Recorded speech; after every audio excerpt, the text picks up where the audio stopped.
Vamos a reanudar el pleno. Nos vamos al punto número 9, asuntos urgentes. Creo que hay un asunto urgente. ¿Lo puede justificar, señora concejala? Sí, buenas tardes a todos y a todas.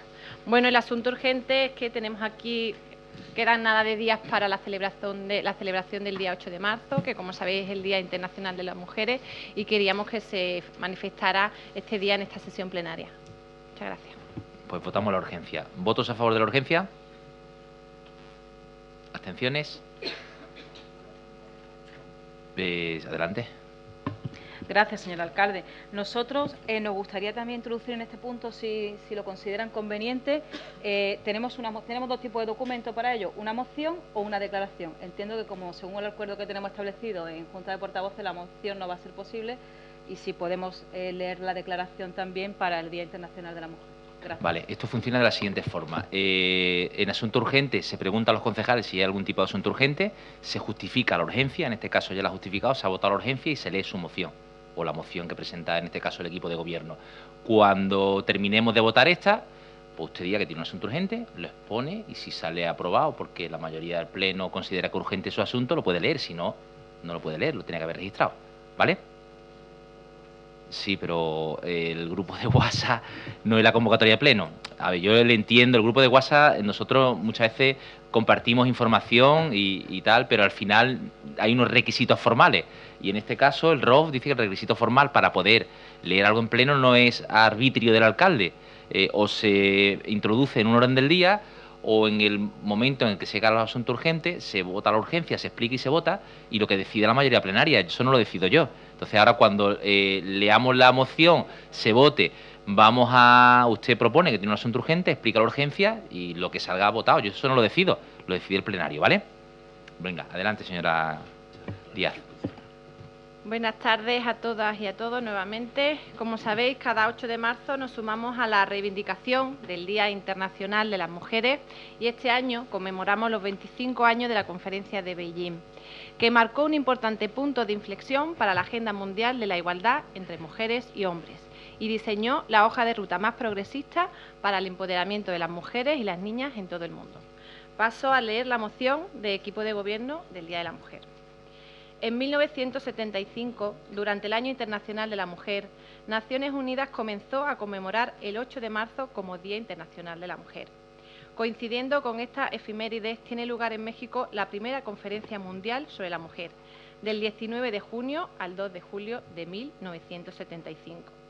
En 1979, la Asamblea General de las Naciones Unidas aprueba la Convención sobre la eliminación de todas las formas de discriminación contra la mujer, conocida como Declaración de Derechos de la Mujer, constituyéndose como el instrumento internacional más exhaustivo para proteger los derechos de las mujeres, definiendo el concepto de discriminación contra las mujeres y estableciendo obligaciones legales para los Estados miembros con el objetivo de poner fin a esta discriminación.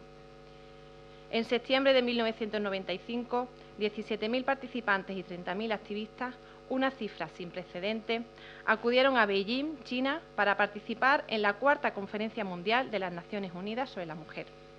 Se celebraron debates políticos sobre los derechos de las mujeres, con compromiso de todos sus asistentes materializados en la Declaración y la Plataforma de Acción de Beijing, donde se definen objetivos y medidas incluidos en 12 esferas de especial preocupación con el fin de promover los derechos de las mujeres.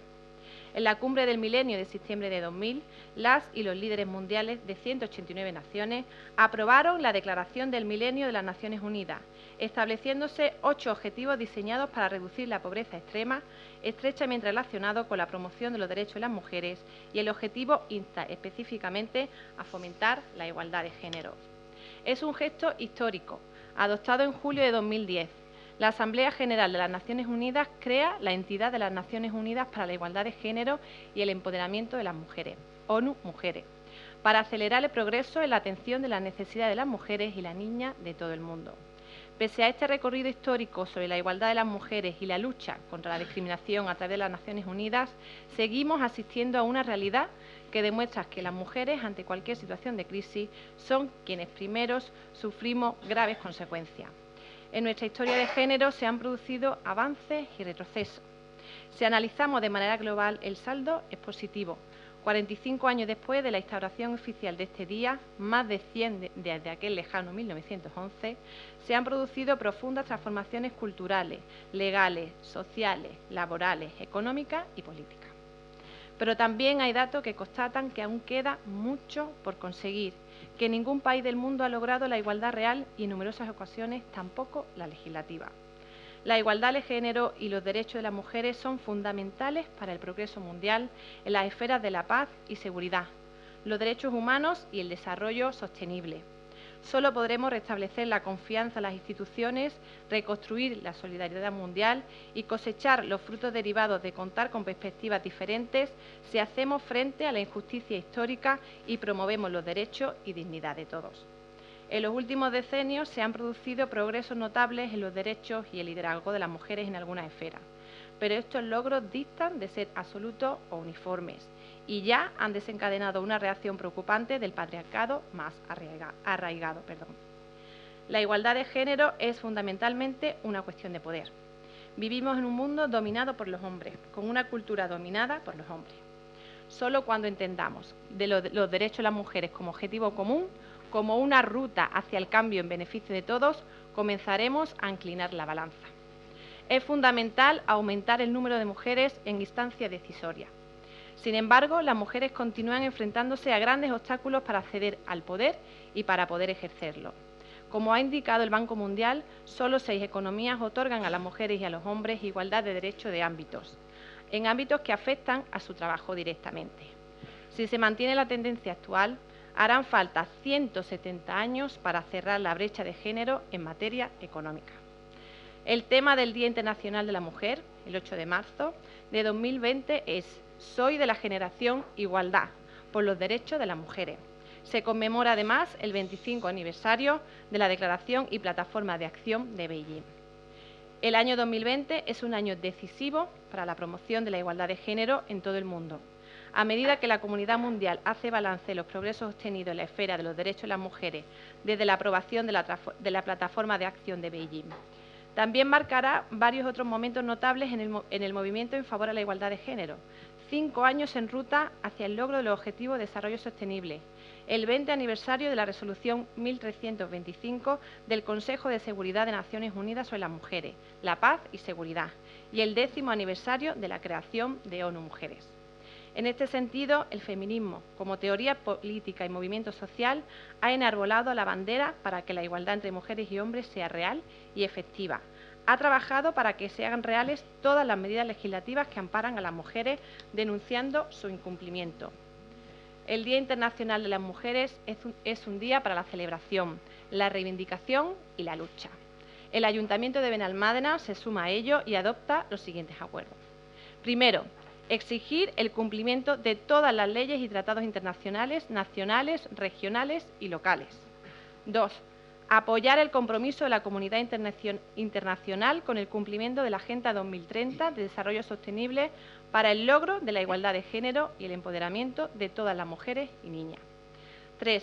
Rechaza todas las brechas de género.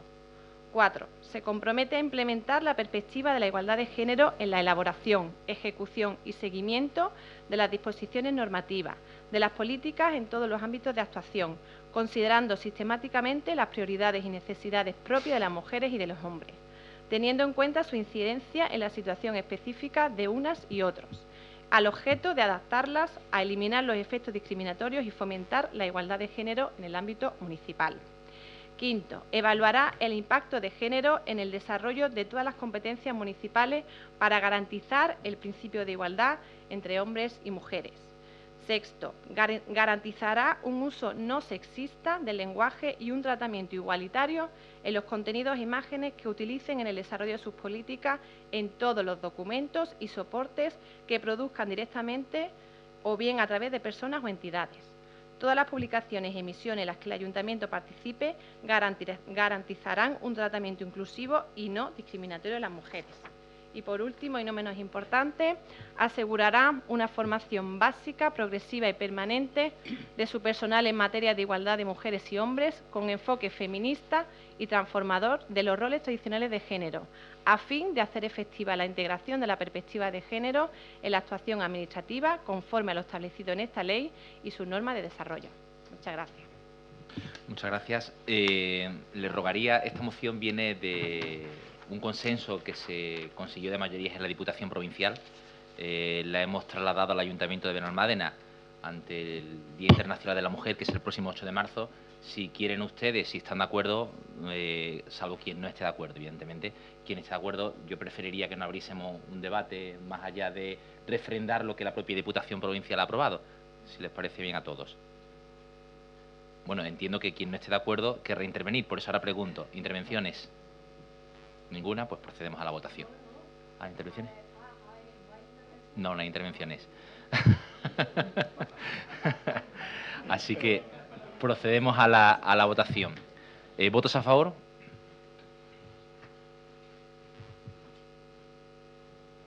Vale. ¿Abstenciones? ¿Votos en contra? Bueno, yo quiero agradecer personalmente a la mayoría social del plenario que mantengamos ese bloque de unidad a favor de la igualdad y en contra de la violencia de género. ¿Vale? ¿Hay algún asunto más urgente? Venga, explique usted la urgencia. A ver, como decía anteriormente, nos queremos pronunciar en este sentido mediante dos documentos que nos han llegado, o bien tipo moción, que entendemos que no puede ser porque ya había una registrada y según acuerdo de Junta de Portavoces solo es una por grupo de oposición, o bien mediante una declaración para hacer una mención en este día, o sea, en el próximo 8 de marzo. No sé si tienen ustedes que aprobar la urgencia para la declaración. Claro, tiene que justificar la urgencia. Justifique por qué es urgente ese manifiesto. Bueno, porque nos gustaría hacerlo antes de la fecha. Vale. Va a tener lugar dentro Pero de es un manifiesto exclusivamente de Vox, no es sí, un manifiesto sí, exclusivamente de Vox. Vale. Pues hay que votar la urgencia. ¿Votos a favor de la urgencia? ¿Votos en contra de la urgencia? Pues no se considera urgente el asunto, lo siento, no lo puede leer. Esto es precisamente democracia, señora Carrillo. Esto es un juego de mayorías. Esto es precisamente... Vale, pero mira, la diferencia es que usted cuando yo le dije que no era generosa, usted creía que le estaba insultando, que no tiene nada que ver, ¿eh? Y yo pues considero que en esta parte, cuando hay un consenso, un bloque que tiene claro que hay que luchar por y para la igualdad y además contra y proteger a las víctimas de la violencia de género y contra sus agresores, pues en ese bloque, en ese consenso que está la mayoría, nada me parece más democrático que eso. Lo demás son opiniones de unos y otros, pero la mayoría, la democracia es lo que precisamente otorga. Punto número 10, dar cuenta de las actas de la Junta de Gobierno local ordinarias de fecha 20 y 27 de enero, 3 y 10 de febrero de 2020 y extraordinarias y urgentes de fecha 12 y 14 de febrero de 2020. Se dan ustedes por enterados. Punto número 11, dar cuenta del decreto de alcaldía y delegados de enero de 2020. Se dan ustedes por enterados. Punto número 12, dar cuenta de los decretos de alcaldía 2020/255, 2020/256 y 2020/257 de fecha 24 de enero de 2020 de delegaciones de competencia especial y genérica respectivamente. Se dan ustedes por enterados. Punto número 13, preguntas del Grupo Municipal Vox sobre el impacto que supone el Brexit en nuestro municipio. Gracias, señor alcalde. Es indudable que la retirada del Reino Unido de la Unión Europea, el Brexit, tendrá consecuencias importantes en la vida de la ciudadanía, en la actividad de las empresas y en las administraciones públicas, por lo que se hace necesaria la adopción de medidas en los distintos niveles que garanticen la mejor transición posible hacia esa nueva realidad. La Comunidad Autónoma de Andalucía, por ser una región en la que viven más de 70.000 ciudadanos británicos, por tener en el Reino Unido el principal mercado emisor de turistas y por lo notable de la relación comercial con dicho país, es una región especialmente afectada por la retirada del Reino Unido de la Unión Europea. El Gobierno de Andalucía ya se ha sumado así a la petición que contiene las conclusiones del Consejo Europeo de 21 de marzo de 2019, en el que dicha institución solicita proseguir la labor de preparación y contingencia a todos los niveles ante las consecuencias de la retirada del Reino Unido, teniendo en cuenta todos los resultados posibles. En este sentido, y para dar cumplimiento a esta petición, se aprobó la formulación de un programa andaluz de medidas de preparación ante el Brexit, con 112 medidas para llevar a cabo dentro del ámbito competencial previsto en el Estatuto de Autonomía. Benalmádena resulta ser el tercer municipio de los 20 de Andalucía en los que se concentra el 60% de los ciudadanos británicos residentes, con una cifra aproximada de 3.598, muchos de ellos desarrollando una actividad comercial y empresarial importante en nuestro municipio. Por todo ello preguntamos, 1. ¿Ha elaborado algún estudio este equipo de gobierno en el que valore el impacto que supone el Brexit en nuestro municipio? 2. Dado que no observamos partidas presupuestarias a esta cuestión, en los presupuestos 2020 para las labores de apoyo, promoción o investigación, ¿ha preparado este equipo de gobierno un plan de medidas específicas para hacer frente a las consecuencias económicas, turísticas, comerciales e inmobiliarias que pueda tener la retirada del Reino Unido en Benalmádena? Y tercero, ¿cómo pretende adaptar la Administración local para que se lleven a cabo las medidas que establece el Gobierno autonómico en su plan de preparación de medidas? Sabemos que sí que hicieron unas mesas informativas en este sentido, pero queremos saber si a nivel político hay algún tipo de actuación. Muchas gracias. Le informo, porque además son extranjeros. Realmente ni siquiera el propio Estado sabe a día de hoy, ni siquiera la Unión Europea, cómo se va a tratar el Brexit de cara a sus propios residentes, porque si el propio Estado no tiene claro cómo va a tratarlo, imagínese un ayuntamiento, cuando nosotros no tenemos ni competencias en seguridad social, que es algo que les perjudica a ellos, su régimen a la seguridad social, y tampoco tenemos competencia ni en el régimen fiscal ni empresarial, porque son competencias que dependen del Estado. Entonces, nosotros lo que hemos hecho de un tiempo a esta parte ha sido estar muy pendientes a lo que ocurría en las cifras de padrón, informarle de todo lo que estaba aconteciendo con respecto al Brexit. De hecho, hay una asociación que se llama Brexpat in Spain, que además es bastante activa y con la que hemos colaborado conjuntamente. Tenemos una nueva reunión el próximo 25 de marzo con un grupo de residentes británicos, falta por concretar la hora y el lugar, y luego sí hemos dado información en todos los medios de comunicación, incluso en un matinal a través de la BBC. Salimos hablando como, efectivamente, como uno de los municipios donde más incidencia puede tener el Brexit. La realidad es que hoy, hoy, desde que se inició el Brexit hasta el día de hoy, solo ha habido 7 bajas de residentes británicos en el padrón porque se van al extranjero. El resto de bajas que ha habido en el padrón municipal han sido porque han cambiado de domicilio dentro del país, con lo cual no detectamos una especial incidencia respecto al Brexit. Yo creo que esa incidencia no es mayor porque hay tal incertidumbre en todos los sentidos que nadie sabe lo que va a ocurrir. Entonces, como ayuntamiento, nosotros seguimos prestando los mismos servicios a los residentes británicos que estén en el padrón como a cualquier otro vecino que esté en el padrón, porque de hecho son ciudadanos y ciudadanas de Benalmádena. Otra cosa es su nacionalidad, pero son vecinos y vecinas de Benalmádena y como tal tienen acceso al deporte, a la juventud, a la promoción cultural, a los servicios sociales, a todo lo que gestionamos como institución y que está dentro del marco de nuestras competencias.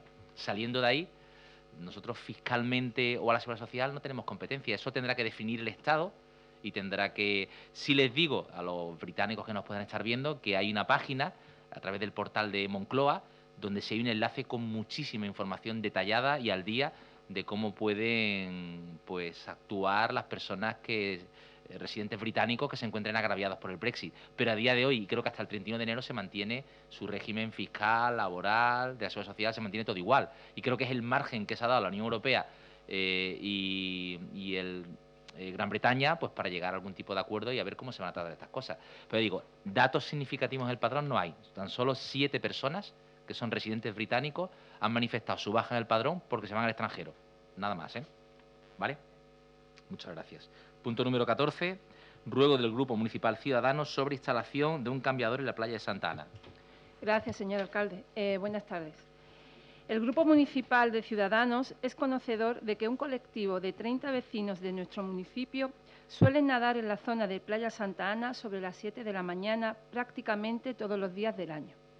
Para poder realizar su actividad con más facilidad, llevan desde noviembre de 2017 solicitando un pequeño cambiador en las zonas antes mencionadas, próximas al Chiringuito Las Gaviotas y cerca del parque infantil.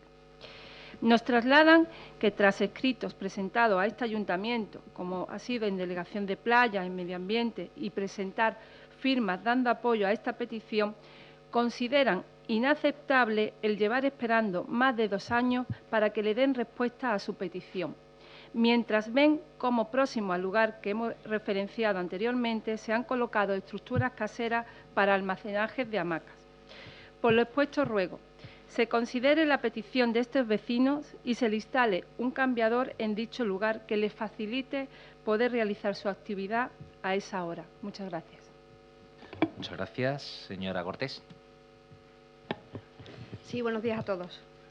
Buenas tardes, más bien. Mira, Luisa, a pesar de que es un ruego, sí quería hacer un par de aclaraciones, ¿vale? Efectivamente, ellos en noviembre del 2017 hicieron la solicitud y luego la ampliaron en diciembre, pero donde a ustedes les dicen que la solicitud de un pequeño cambiador, a nosotros lo que nos piden es un módulo con 3 departamentos, ¿vale? Que nosotros, bueno, en su día consideramos que era excesivo. Donde dicen que se han colocado estructuras caseras para almacenaje de las hamacas y demás, eso lleva años en la playa y es de las concesiones de los hamaqueros. Y donde dicen que no se le ha dado respuesta, sí se le mandó un correo electrónico dándole respuesta a su petición. Y lo que se le viene a decir también es que cada año nosotros en el plan de playa trasladamos las solicitudes tanto de los concesionarios como de vecinos y demás, de qué es lo que queremos colocar en la playa. Precisamente ese año 2017, nos denegaron el tramo de Santa Ana a Gaviotas por exceso de ocupación.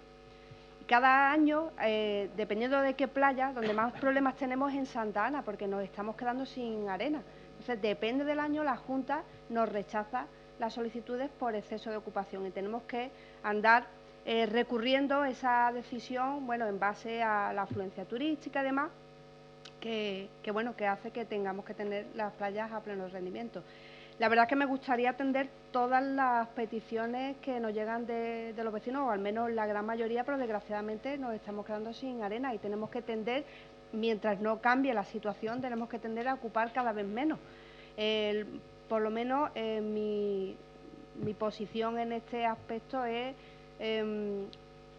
ampliar la zona de las playas adaptadas, en este caso, y sí que las estamos dotando cada vez de más servicios, precisamente por las necesidades que tiene el colectivo que usa estas playas, pero el resto, mientras no cambie la situación, entendemos que debemos ser prudentes al tema de ocupaciones. No obstante, hablé con alguien en su día de este colectivo y se lo comenté.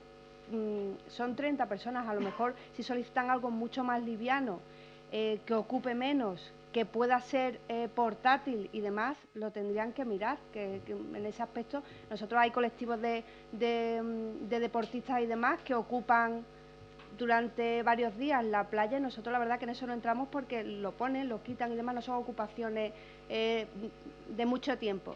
Ellos en este caso también solicitaban para todo el año, entonces si hablamos de ocupaciones para todo el año, estamos hablando de concesiones administrativas, que hasta nosotros como administración pública tenemos ahora que pedir la concesión de los módulos de playa, vigilancia y demás, y nos pidieron en el caso de la concesión del paseo marítimo hasta que le hiciéramos referencia e indicáramos dónde están arquetas, postes, bancos, absolutamente de todo. Cada vez, es verdad que la situación es cada vez más alarmante, pero les sugiero que piensen en otra alternativa. Yo quería puntualizarle una cosilla. No sé si la solución que se le puede dar, por buscarle algún tipo de solución, pues no sé, ellos me han dado aquí una foto, me han enviado de este pequeño cambiador. No sé si esto ocupa mucho sitio, es necesario pedir esos permisos que me comenta y demás, si a lo mejor esto no requiere mucho espacio, pues se le podría facilitar algo así para que este tipo de personas pues pudiera practicar su nado durante todo el año. Si es posible, pues... Eso ya es otra cosita, eso es un poquito más... No claro, una solución. Sí, pues le dice que presente la solicitud, nosotros lo presentamos en el plan de playa y si nos autorizan la playa, se autoriza y listo. Muchas gracias. Muchas gracias. Punto número 15. Pregunta del Grupo Municipal Ciudadanos sobre procedimientos judiciales con el puerto deportivo. Muchas gracias, señor alcalde. Recientemente hemos tenido conocimiento, a través de la prensa, de que el Tribunal Superior de la Junta de Andalucía ha desestimado un recurso presentado por este ayuntamiento en relación a una sentencia por la que se condena a Benalmádena a pagar más de 1 millón de euros a una treintena de vecinos de Puerto Marina, por no hacer cumplir como debiera el consistorio las ordenanzas contra el ruido ni velar por el derecho al descanso de estos vecinos. La sentencia, es decir, que abarca el periodo que va desde septiembre de 2011 a abril de 2015. Desde Ciudadanos observamos con perplejidad el periplo judicial en el que se ha visto inmerso el municipio, con sentencias ya en firme, que ponen en entredicho la gestión llevada a cabo en diferentes etapas en el puerto deportivo por sus representantes públicos, obligando a este ayuntamiento incluso a la elaboración de una auditoría que arrojara luz y taquígrafos, así como que se fiscalizase las anteriores gestiones de la Marina benalmadense. Por lo expuesto, preguntamos qué acciones va a llevar a cabo este ayuntamiento tras conocerse este fallo judicial. ¿Cuántos casos judiciales siguen abiertos todavía contra el puerto deportivo o sus dirigentes o miembros del Consejo de Administración relacionados con la auditoría que abarca el periodo de 2011 a 2015? Y, por último, ¿cuántos procedimientos judiciales tiene abiertos? Si es que hubiera alguno abierto, no decimos que lo haya, el puerto deportivo por el periodo comprendido desde el 2015 al 2019. ¿Han sido citados o están siendo citados en caso de calidad de investigado algún miembro del equipo actual? Muchas gracias. Muchas gracias, señor Torralbo. Sí, hola, buenas tardes. Te respondo a la primera de las preguntas. Las otras dos las hará la compañera Encarni. Te comento, antes de contestarte, sí entiendo que es de justicia aclarar, y es verdad que todos en este plenario lo tenemos muy claro, y entiendo que la ciudadanía, pero no está de más poner el énfasis en lo que bien dicen, ¿no?, que la sentencia abarca el periodo que va desde septiembre de 2011 a abril de 2015. En aquel entonces, nuestro alcalde y sus equipos de gobierno no estaban al mando del gobierno, es desde junio de 2015, con posterioridad al plazo establecido por la sentencia. En cuanto a la pregunta en sí, Juan Antonio, pues sí, una vez dictada la sentencia, dicha resolución judicial, pues se abren dos opciones. Una primera es preparar un recurso de suplicación. Este recurso de suplicación, esta preparación debe ser admitida, con el consiguiente riesgo de, si no es admitida, puede haber una condena en costas, ¿vale? Y una segunda sería acatar, lógicamente, la sentencia, darle cumplimiento, porque hubiera devenido firme. Todavía nos encontramos en plazo para interponer la preparación del recurso de suplicación. Vence el 4 de marzo y, lógicamente, este equipo de gobierno está a lo que la asesoría jurídica nos sugiera, ¿no?, lógicamente. Yo lo que sí me comprometo es a tenerte informado qué se va a hacer, si dar cumplimiento a la sentencia, no recurrir, o preparar ese recurso de suplicación, que te digo, del recurso de casación, que te digo que desde la asesoría jurídica ven complicado superar el filtro de la admisibilidad, ¿vale? Respuesta definitiva. O sea que va a recurrir. Vamos, no estoy dando juicio de valor, es decir, en el sentido o en otro. Simplemente que entiendo que por los plazos que estamos hablando, que lo vamos a pagar. Lo que nos diga asesoría jurídica, vale, a partir del 4 de marzo, vale, te digo. Muy bien, gracias. Gracias, señor Torralbo. Punto número 16. No, sigo yo. Perdón, señora Cortés. Bueno, en cuanto al resto, te hago un resumen. Básicamente lo que quedan son, lo que hay respecto del puerto son 3 procedimientos abiertos. Está el procedimiento derivado de la ocupación ilegal de las instalaciones de varadero, ¿vale? Esto estamos hablando de unos delitos de coacciones, realización arbitraria del propio derecho, prevaricación, allanamiento de personas jurídicas y establecimiento abierto al público. Te hago un resumen, ¿vale? En cuanto a responsabilidad civil, que como al ayuntamiento, la parte de la parte privada del dueño de la empresa, que no quiero dar nombres, nos exigía una indemnización de algo más de 97.000 euros. En cuanto a la empresa, precisamente nos exigía una indemnización de algo más de 416.000 euros, ¿vale? Finalmente, lo que es la parte penal, existió ya condena por prevaricación a 9 años de inhabilitación, y también subsidiariamente se le reclamaba al puerto y al ayuntamiento la indemnización, que las dos la de la empresa solamente. En cualquier caso, ya con los distintos recursos y demás, la indemnización a la empresa, porque la del propietario de la empresa se desechó, se desestimó, solo abarcaría lo que es la indemnización por 2 días en los que la empresa estaría abierta. O sea, estamos hablando que en el peor de los casos en el que fuera condenado el puerto por aquella actuación de sus dirigentes en aquel momento, no estaríamos hablando de más de 5 o 6.000 euros, ¿vale? Eso es en el peor de los casos, ¿vale?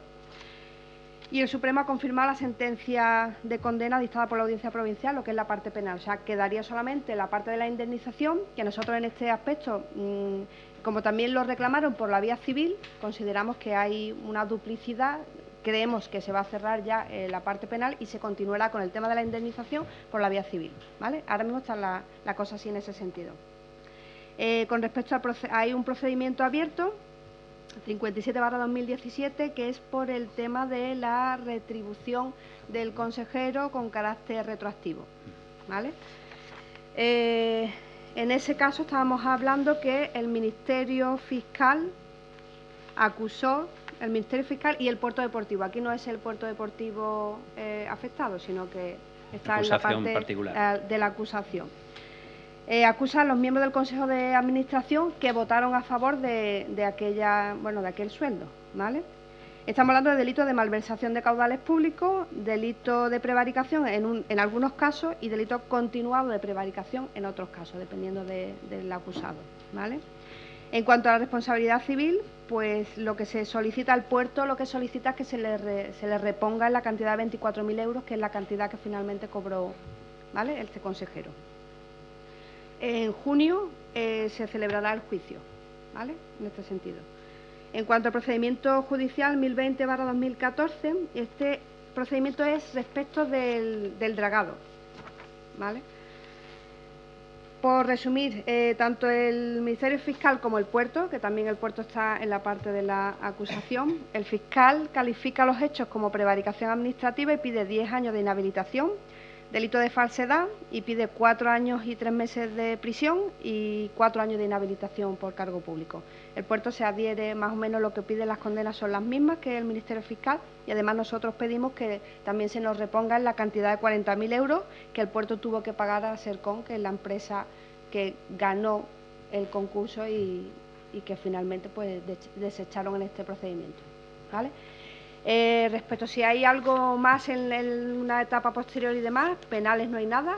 En el puerto, más que nada, lo que recibimos son contenciosos, reclamaciones de los concursos, las empresas que impugnan los concursos públicos, reclamaciones a los seguros y reclamaciones de cantidad, y básicamente es lo que recibimos en el puerto de la gestión diaria, pero penales no hay nada, y como investigados no hay nadie en este equipo, en este plenario, que esté investigado desde el puerto deportivo, que sepamos.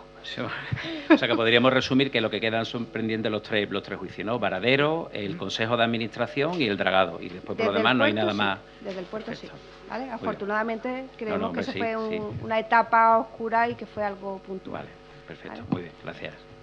Muchas gracias, señora Cortés. Punto número 16, ruego y pregunta del Grupo Municipal Ciudadanos relativa a inversión en el puerto deportivo y celebración de una reunión con los representantes políticos del Ayuntamiento. Muchas gracias de nuevo. La Junta de Andalucía, a través de Ciudadanos, junto con su socio de gobierno, el Partido Popular, ultimó una proposición de ley en el Parlamento andaluz para modificar la ley de puertos y dotar así de seguridad jurídica a los puertos deportivos andaluces, entre ellos el de Benalmádena. La misma contempla una inversión mínima del 20% del valor de estos espacios como condición necesaria si se aspira a mantener las concesiones, además de la posibilidad de ampliarlas. Esta cuestión, que por fin arroja luz a esta situación en precario, a la que se miró, por otro lado, en esta última década socialista, es positiva para Benalmádena, tanto que desde el Ayuntamiento se asegura que la renovación de la concesión y su ampliación están más cerca que nunca. No en vano, desde Ciudadanos creemos que esto responde más a una declaración de intenciones o a un deseo más que a una realidad que preocupa a Ciudadanos y que se comprueba sin ningún género de duda viendo las cifras que arroja el puerto deportivo. Teniendo en cuenta que para mantener la concesión por 20 años más y lograr que el puerto siga en manos del Ayuntamiento de Benalmádena, no olvidemos que es la empresa número 1 de Benalmádena, se deben invertir, según nuestros cálculos, entre 10 y 20 millones de euros. Estas inversiones no concuerdan con las cuentas actuales, ya que en las mismas se prevé un beneficio de solo 9.000 euros, se contemplan gastos pero no inversiones. Por lo que preguntamos, ¿cómo piensa acometer el puerto deportivo de Benalmádena y este ayuntamiento esta inversión? ¿En cuánto tiempo y en qué va a realizar dichas inversiones? Y rogamos a la misma vez la celebración de una reunión urgente de todas las fuerzas representadas en este pleno para analizar a fondo la proposición de ley y que se consensúen dichas inversiones con todas las fuerzas políticas representadas en el municipio. Muchas gracias. Muchas gracias, señora Cortés. Bueno, antes de contestarle a las preguntas, le quiero ya hacer otra. ¿Se ha leído usted la proposición de ley? De arriba abajo. ¿Seguro? Y la hemos consultado con nuestros compañeros en el Parlamento, porque de hecho llevamos... A ver, cuando yo estaba fuera de este pleno, por pura lógica, es decir, nosotros intentábamos hacer el trabajo previo de ver qué se estaba haciendo con el puerto deportivo. Yo mismo vivo en el puerto deportivo, casi prácticamente, y es la empresa más potente de Benalmádena, es el foco, el motor económico. Yo creo que en eso coincidimos todos. Una preocupación como usuario, decir, ostras, pues esto no está como debería, y no entro en calificar la gestión, sinceramente, simplemente he hecho objetivos. Pues luego, cuando nosotros hemos tenido posibilidad de tener consejeros en el puerto, incluso han trasladado de cuál es la estrategia, y se le ha dicho que la estrategia la tiene que marcar, como bien es cierto aquí en este pleno municipal. Pues claro, nosotros vemos unas cuentas municipales, entendemos que esa proposición no de ley que está ya presentada en el Parlamento va a arrojar luz, porque ya nos dejamos de dimes y diretes, de oye, veremos a ver, y la intranquilidad que puede tener cualquier empresario privado que quiera invertir, porque si no sé si va a seguir en manos del ayuntamiento, va a llegar un inversor privado, yo entiendo la incertidumbre de las personas. Y nosotros preguntamos, esto es una pregunta, no es un juicio de valor, es decir, nosotros de hecho la valoramos entre 10 y 20 porque no tenemos claro si la valoración va en época en la que se quería hacer la ampliación del puerto con una valoración inicial o una valoración actual. Por eso preguntamos a la responsable del puerto, pues para que lo diga. Esta pregunta no es capciosa, queremos saber cómo se pretende llevar, porque la redacción de la presentación tiene que estar hecha antes de este año. Entonces, sabemos de otros municipios que ya tienen incluso el pliego. Bueno, y esta misma mañana hemos estado hablando de qué se tarda para redactar un pliego. Pues un pliego para que una empresa nos pueda hacer el proyecto para presentar tarda bastante tiempo. Entonces, simplemente preguntamos cuál es. Ojalá que la respuesta sea que ya está todo marchando. Yo aspiro y deseo que sea así. Hombre, no corremos tanto, ya quisiera yo. Bueno. No, le preguntaba si se lo había leído porque hay datos que usted da en la exposición de motivos que son erróneos. Entonces, si se lo ha leído, hay cosas que no ha entendido muy bien. Primero, que la prórroga a la que le correspondería a nuestro puerto deportivo Benalmádena son 20 años, serían 25, por los cálculos que se han hecho.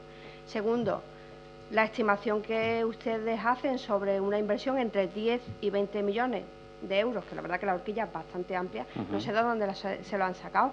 Entonces le preguntaré que si es que han hecho vosotros, ustedes o alguien de su equipo ha hecho una tasación, se lo han dicho desde la APA.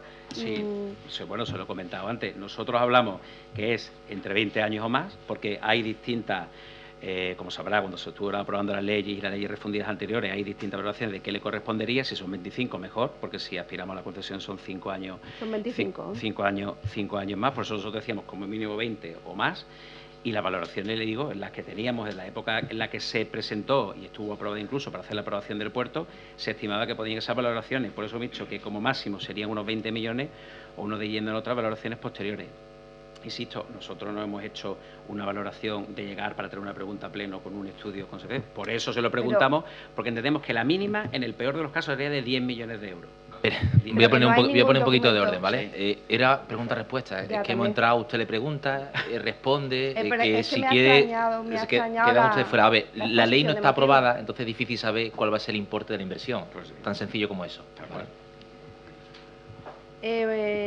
Continuando con el tema de la inversión, es que me extrañaba que diera tan alegremente esos números, puesto que ni desde la propia APA lo saben, no lo han trasladado porque ellos no lo saben. Efectivamente estamos en una proposición de ley y en la última reunión de trabajo que tuvimos, que ya en una rueda de prensa informé a todo el mundo, cada vez que hay un dato importante que consideramos que tiene que ser comunicado, se hace, el resto es seguir trabajando. En esta ocasión, la APA lo que nos propuso en esa mesa de trabajo fue ellos van a sacar a concurso una serie, para que se presentara una serie de empresas tasadoras que valoraran las instalaciones portuarias actuales y consideran que esa es la manera más objetiva de valorar un puerto. A partir de ahí, el 20% de esa valoración es la inversión mínima que teníamos que acometer. La Asociación de Marinas de Andalucía consideró en esa reunión que habría otra posibilidad, que sería tirar del título que ya tenemos todos, el que se nos concedió en su día, y hacer una especie de actualización como si fuera el IPC, y a partir de ahí sacar ese dato. En cualquier caso, los responsables de la APA iban a estudiar esa propuesta. Entonces, todavía no se sabe cuál va a ser la inversión de cada puerto. No obstante, el propio texto dice o avanza al final. Por eso te preguntaba si te lo habías leído, porque había datos que me estás preguntando que ya avanzaba el propio texto.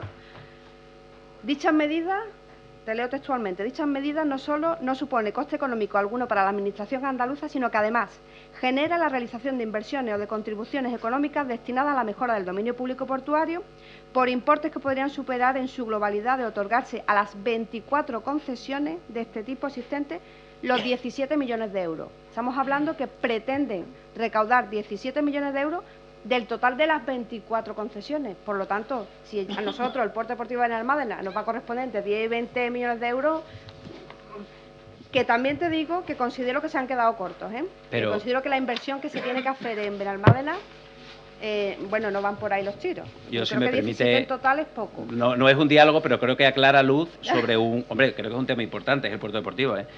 A ver, no es exactamente así, y perdóname que te... Se lo he leído literal, ¿eh? Sí, pero es que los 17 millones es inversión en las arcas públicas. Nosotros estamos hablando que el puerto deportivo tiene que invertir en el puerto deportivo, Claro. ese importe, no para las arcas públicas, en el puerto deportivo. Es decir, Benalmádena, la empresa pública Puerto Deportivo de Benalmádena, tiene que invertir, no va a darle la Junta de Andalucía, No, lo he tiene que entendido, invertir claro. cerca de entre 10 o 20 millones. Y lo que nosotros queremos saber es que si las cuentas públicas arrojan un beneficio de 9.000 para este ejercicio, ¿de dónde vamos a sacar 10 millones de euros? Bueno, ahora se lo aclaro. Vamos, por favor, apague el micro. Y sea breve, Vale. por favor, en la respuesta, señora Cortés. Vamos a ir rápido porque nos quedan muchas preguntas y nos estamos enquistando en temas que... Sea breve, por favor. Vale, lo siento, pero es que como es un tema importante, tenía muchas dudas sobre la propia pregunta, y es que es eso, como un texto que todavía no se ha aprobado, de verdad, que decir públicamente que para que el puerto deportivo o este ayuntamiento pueda continuar con la gestión del puerto necesita de una inversión de entre 10 y 20 millones de euros, estamos hablando que, bueno, la gente se pone nerviosa, y luego si encima decimos que es que las cuentas arrojan un beneficio de 9.000 euros cuando eso no es así, eso es estamos hablando de los 9.000 euros, eso fue una estimación, esa es la estimación que nosotros hacemos, que ya expliqué en el pleno correspondiente, que es una estimación muy prudente de lo que de lo que creemos que van a ser las cuentas del año, pero si comparamos los resultados de las cuentas, comparamos los resultados de las cuentas, pero no comparemos los resultados de las cuentas con una estimación que hacemos nosotros, porque al final las cuentas, el resultado de las cuentas arrojan unos resultados de media en los últimos años de unos 400.000 euros, ¿vale? Entonces, contemos las cosas como son, porque lo que no quiero es que se alarme sobre todo a los trabajadores del puerto, porque es que parece que no vamos a llegar, que si las cuentas están mal. Lo que quiero y lo que le pido es que se cuenten las cosas como son, ¿vale? Lo que nosotros hemos hecho es referirnos a una ley, Sí, a una no, proposición pero- no de ley A y ver, a cuentas Sí, ya pero públicas. está. Siguiente, cuentas, paso, mira. estimación, cuentas, Perdón. presupuesto. Vamos a terminar. Y le voy a dejar, señora Cortés, discúlpeme usted a mí, pero es que llevamos con esta pregunta 15 minutos. Y voy a dejar ya una cosa clara para que no haya ningún lugar a duda. Las inversiones que haya que hacer en el puerto deportivo la hará la propietaria del título concesional, que es el Ayuntamiento de Benalmádena, y no la empresa que gestiona el recinto portuario. Son dos cosas diferentes. Aún así, la empresa puede hacer inversiones también. Dicho lo cual, y lo digo también para los concejales que dicen que no se les deja entrar a los consejos de administración, es que los consejos de administración no son públicos, ni abiertos, ni transparentes. Si usted es miembro del consejo de administración, se le dejará entrar, y si no es miembro del consejo de administración, no entrará. Eso es así de sencillo, y no hay que decirlo ni en la calle, ni como dice la concejala, generar alarma social, ni nada por el estilo. Tan sencillo como eso. De verdad. ¿Quiere usted puntualizar algo más o terminamos? Tres frases, si me Venga. deja, que tenía mucho Vamos. más, pero no obstante, aunque la propietaria, para que quede claro, aunque la titular de la concesión es el Ayuntamiento de Benalmádena, no es el puerto deportivo, y verdaderamente tenemos el respaldo del Ayuntamiento para acometer esas inversiones, el puerto deportivo puede acometer esas inversiones y lo podría hacer igual que lo hizo en su día, a través de la venta de los derechos de uso preferente. ¿Saben ustedes cuánto recaudó el Ayuntamiento en aquel entonces con esos derechos? Y no por más de 200, eran algo menos de 200 amarres. Recaudó 8 millones de euros. Tenemos una buena parte de esa inversión. Por lo tanto, aunque tengamos el respaldo del Ayuntamiento, yo le digo que el puerto puede acometer esas inversiones. En cuanto al tiempo, usted pregunta en cuánto tiempo se tienen que hacer esas inversiones. Vosotros en el texto habéis puesto como obligación que se realicen las inversiones en 4 años desde la resolución de los expedientes. Por lo tanto, en principio, mientras no se cambie la cosa, parece que sería en 4 años. Y respecto, bueno, a la reunión urgente, no me quiero extender mucho más. Creo que la reunión no es urgente.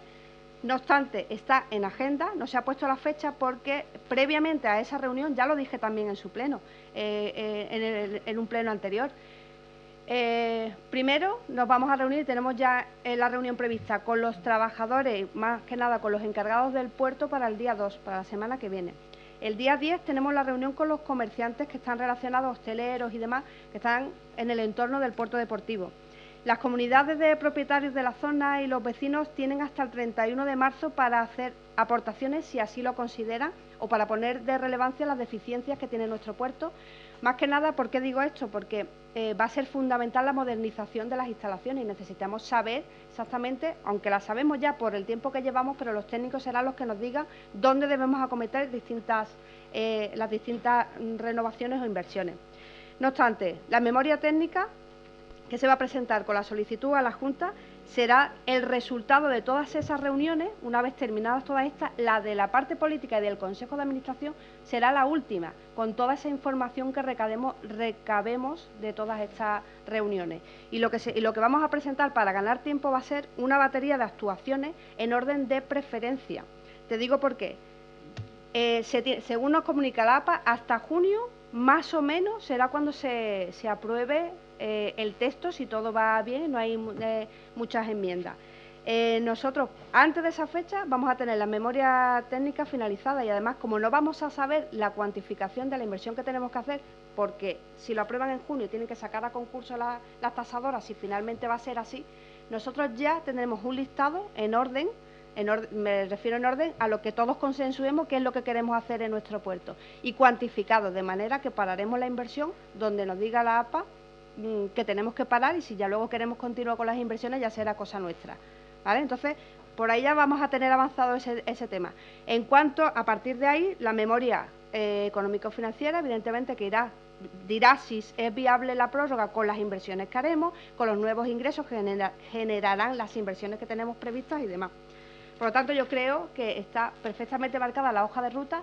El puerto deportivo, le puedo decir que el tiempo en que tarda en redactar un pliego es una media de 10 días, ¿vale? Luego los trámites, no es lo mismo que el ayuntamiento, tiene su propio equipo y lo ejecuta rápido. O sea que la verdad es que creo que no nos pilla el toro en este sentido y nos veremos en la reunión que tengamos con el Consejo y con el resto de fuerzas políticas. Pues muchas gracias y nos alegramos que sea así.